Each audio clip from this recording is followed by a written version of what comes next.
kaip pasigaminti majonezą namuose, tai galima pasigaminti iš kelių paprastų ingredientų - druska, garstyčios, citrinų sultis, aliejus. Taip pat gali eiti arba gali neiti kiaušinio trinys. Ne visiems yra jis priimtinas. Tai dedame kiaušinio trinį. Šiek tiek garstyčių. Garstyčios yra kaip emulsiklis. Esate matę gal tos reelsus, kaip daro cezario salotų padažą, tai praktiškai tas pats, dar česnako biškį trinto gali dėti arba nedėti ir parmezano arba kito trinto sūrio. Ir maišom, nereikia makaluoti ten labai daug. Pilu alyvuogių aliejų, bet tikrai yra geriau naudoti rapsų aliejų. Tai yra rafinuota dezodoruota, tai nėra gerai, kad tai yra rafinuotas ir dezodoruotas, bet tai yra daroma tam, kad nebūtų skonio ir priedų, kažkokių pašalinių poskonių. Tai nes majonezas, kuris yra gamintas netgi su rafinuotu dezodoruotu saulėgrąžų aliejum, alyvuogių aliejum, dar kažko jisai ir turės tą skonį.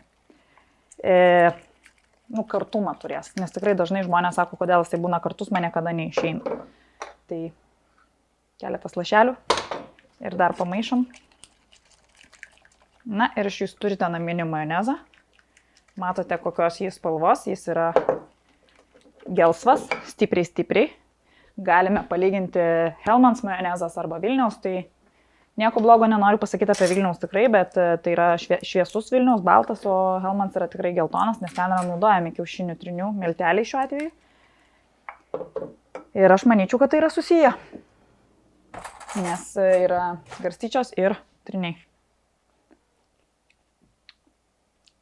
Skanu. Tai va, bet tai yra kartu, nes tai yra alyvuogių aliejus.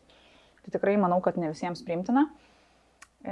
Baltai mišrainei tikrai netiktų, bet burgeriui kokiam labai tiktų. Tai va skirtumas, ne? Ir naudojamos garstyčios yra geros sudėties. Tai yra geriamas vanduo, garstyčių grūdeliai, spirito actas, druska, citrinų rūgštis ir kalio metabisulfitas. Tai vis tiek eina visur kalio metabisulfitas šitokiuose produktuose. Tai tiesiog parašyta labai aštrios, tai tiesiog daugiau yra garstyčių. Nėra jokių priedų, kurie skiedžia cukraus arba dar kažko, kuris sumažina tą aštrumą. Tai va skanaus. Iš pirktinių majonezų, mano žinomų, Hellmann's yra iš esmės geriausias.